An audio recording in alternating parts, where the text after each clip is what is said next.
Hey there. How y'all how y'all doing today?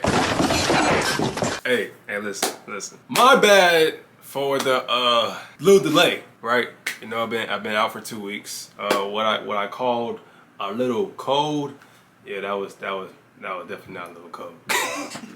But everything is all, you know what I'm saying, all good, taken care of. All that social stuff, so I appreciate y'all patience. Yeah, 2 weeks ago I was supposed to be grinding, but we grinding now. Alright.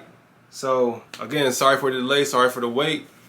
But we here, man, starting the day off right, starting the week off good. Hope y'all doing good, you know what I'm saying, staying well, staying healthy, all that great stuff. The heartbreaking Larry Bird story you don't know. Yes, we got another Larry Bird video. This is recommended by somebody in the comments 2 weeks ago. I forgot who it was, but if you're watching this, you know who you are. I appreciate you. I heard a lot of Larry Bird stories. You know what I'm saying? I know a lot of them. So we're gonna see if I know this one. I'll probably don't know it. Shout out Larry Bird, Larry Legend. Without further ado, let's get straight in the video, man. 3, 2,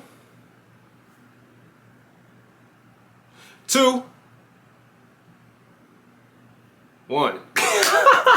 Yeah, let's get it.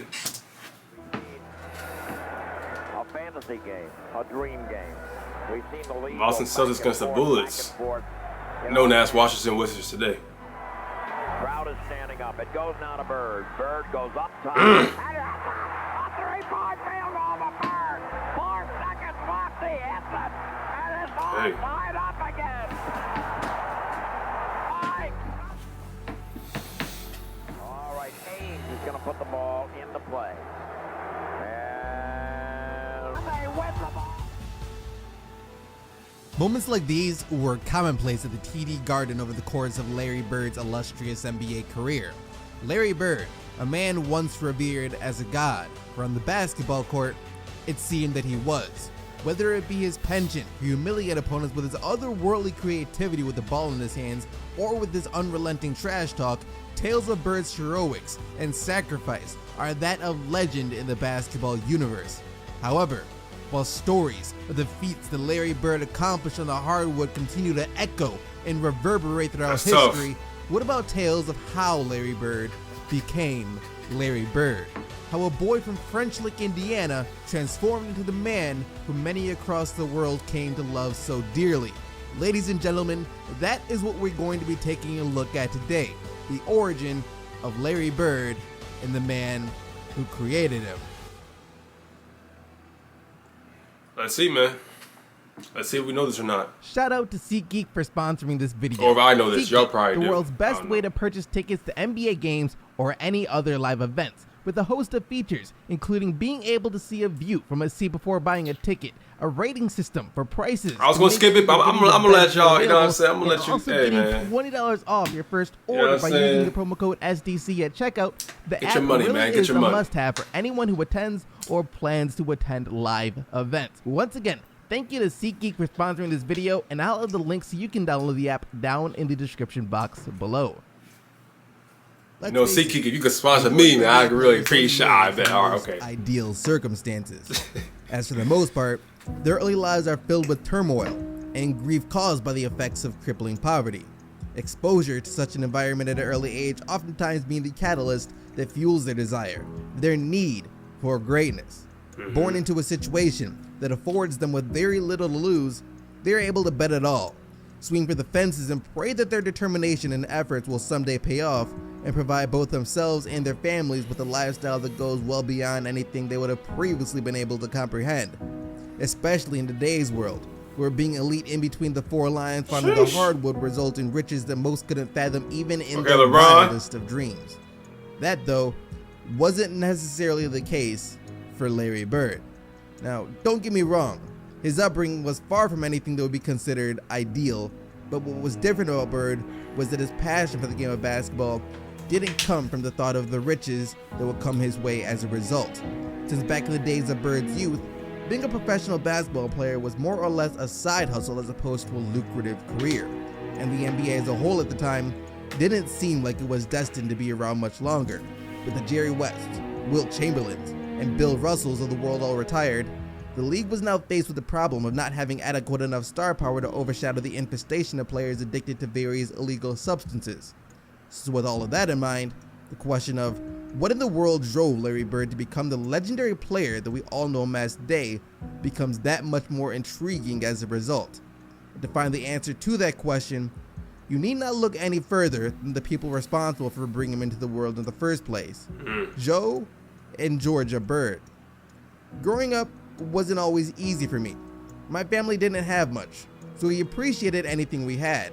The way I grew up was very different from most people who I have met. Word. Very different than most people grew up is nothing short of an understatement. Born and raised in French Lick, Indiana, for the longest time Larry Bird was unaware of the depths of financial disparity that his family faced, mostly because in the small town of French Lick, everyone was poor. Both his father and mother worked tirelessly throughout the week in order to provide for Larry and his 5 siblings.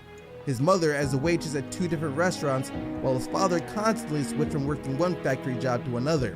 Wow. His parents, working long hours throughout the day, Bird and his siblings were often left searching for ways to occupy their time outside the house, Word. which for the longest time was done through the sport of baseball, which he and his brothers enjoyed playing on a concrete field not too far from his home, which in retrospect might not have been the best idea since errant balls typically resulted in broken windows that the Birds couldn't afford to fix.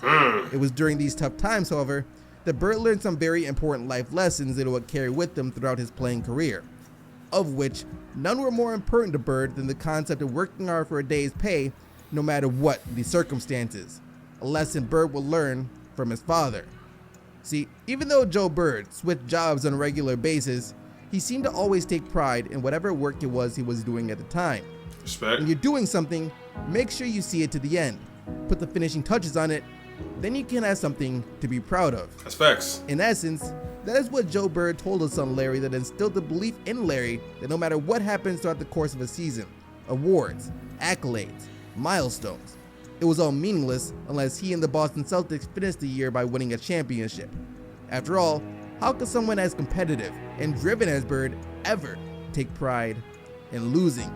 This was the guy Word. who played through numerous injuries that would have sidelined other players all because he wanted to see the job to completion. Yep. Unless he could not physically walk out of the court, Larry Bird was going to give you everything that he had, which happens to be another trait that Bird picked up from his father, as Larry recounts a time when his father came home from working a long day of construction aided by 3 other men. I remember this The man had story. to help Joe Bird not only walk home, but also take off his boots as Joe's foot had been badly mangled on the job. Right. According to Larry, it looked like someone had taken a sledgehammer to it.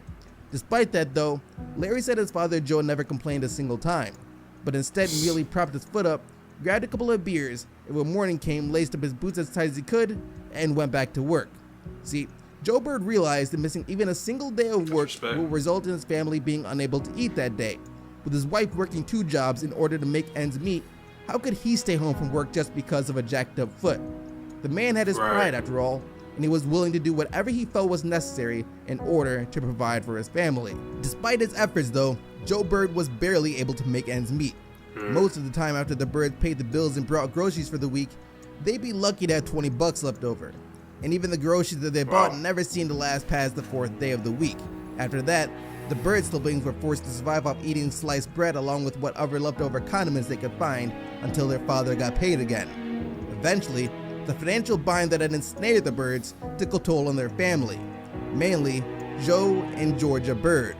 With Joe refusing to sell a house that they could no longer afford, the prospects of any type of change in the near future looking bleak, Joe and Georgia eventually divorced, forcing Joe to give up on the house and move back in with his parents. And the divorce, losing the house, and moving back in with his parents on top of the fact that he couldn't afford to pay the child support that he owed for 6 children, sent Joe Bird spiraling into a deep and dark depression. Oh man. And as the holidays came Oh. around, it became clear to Larry that the funk his father was in wasn't going to end anytime soon, if at all. I'm not going to be around much longer. No use in me living this way. You kids will be better off if I was gone. When those words traveled from the mouth of Joe Bird into the ears of his adolescent son Larry, even at a young age, Larry knew what was going to come next, even if everyone else thought Joe Bird was just trying to make another one of his melodramatic attempts at a joke. It was no joke. Having served in the Korean War, Joe Bird knew that if he died, his family would receive a lump sum of money from the government. And for a guy who felt he could no longer provide for his family, his own death seemed like the only option. One morning, not too long after, police showed up to Joe Bird's current residence at his parents' house with a warrant for his arrest due to past due child support payments. Seeing as to how small of a town French Lick was, the officers knew Joe Bird, and Joe Bird knew the officers, which is why when he asked them for an hour or two to get his things in order, they obliged, saying they'd be back later that day to take him in. By then though, it would be too late. After the officers left, Joe Bird used the time to say his final goodbyes to a few of the people he was closest to in town, headed to the pub for a final pint of beer, went back to his parents' home, and ended his own life in their backyard with a shotgun. His family was devastated. At the time, Larry was 19 years old and just beginning to ascend into the player who, alongside Magic Johnson, would breathe a breath of life into the exasperated NBA, making it even sadder, since had Joe Bird stuck it out just a little while longer, things would have started to turn around for both him and his family more than he could have ever imagined. Wow, I did not know he took his life like that. I did not know that. Like, I knew it was a story talking about how, Larry Bird's father was like, had a really tough time, was depressed and all that stuff, but I just didn't know the whole, shebang. But hearing this, wow, I never heard that. The only story I heard about his father was when his foot swelled up, and like it was like, and he never complained about it, and he kept working. That's the only story I ever heard about his father. So I did not know the rest.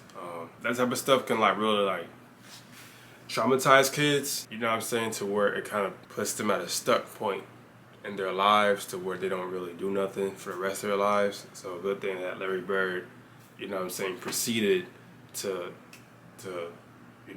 live his life and go to the NBA and to win and compete, do what he did, meet Magic, having a brother on his side. I'm glad that he was able to, to still move forward and thrive. So, wow, that's gonna do it for this video. If you mess with it, drop a like button. Show love. It really helps the channel.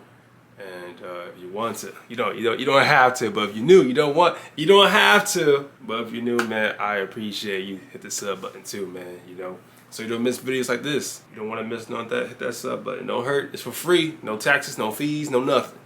It's all free, man. So let you know. Just putting that out there. But yeah, man, that's gonna do it for this video. Back tomorrow. We'll have double uploads a day. Back on the grind, man. For real. Maybe some days I might have 3. Maybe another one I might have 4. Never know, man. That's how I was rocking back then. 3-4 a day. So I'm trying to get back into that mode, trying to get motivated. And with the time, I was out for the last 2 weeks, I really did get a lot of motivation, to keep striving, to keep growing, keep upgrading, best content, expanding. So I got a lot of motivation, man. I got some plans I'm really excited for. And yeah, we're just gonna keep doing our thing, man. So yeah, hope y'all stay well, stay healthy, stay blessed. Love us very much, man. Peace. I'm out. Woo!